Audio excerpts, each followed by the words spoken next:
लोचनत्रय संयुक्ता पूर्णेन्दु सदृशाननाम् अतसी पुष्पवर्णाभा सुप्रतिष्ठं सुलोचना नवयौवन सम्पन्ना सर्वाभरणभूषिता सुचारुदर्शनं तद्वत् हिनोन्नतपयोधराम् त्रिभङ्गस्थानसंस्थानाम् महिषासुरमर्दिनीम् मृणालायत संस्पर्श दशबाहु समन्विताम् त्रिशूलं दक्षिणे ध्येयं खड्गं चक्रं क्रमागत नमो दुर्गे नमो दुर्गे नमो दुर्गे नमो दुर्गे नमो दुर्गे नमो दुर्गे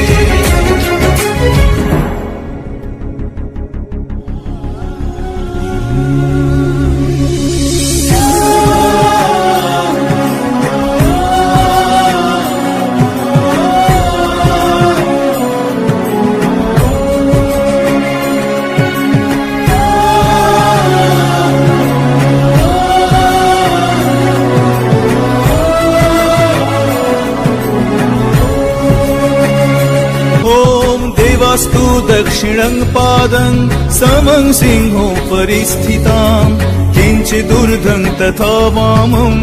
अङ्गुष्ठं महिषोपरि शत्रुक्षयकरीं देवी दैत्यदानवदर्पहम् प्रसन्न वदनं देवीं सर्वकामफलप्रदाम् उग्रचण्ड प्रचण्डा च चण्डग्रचण्डनायिका चण्ड चण्डवती चैव चण्डरूपाति चण्डिका अष्टाभिः शक्तिभिष्टाभिः सततं परिवेष्टिताम् चिन्तयेत् जगतां धात्रीं धर्मकामार्थमोक्षदाम् नमो दुर्गे नमो दुर्गे नमो दुर्गे नमो दुर्गे नमो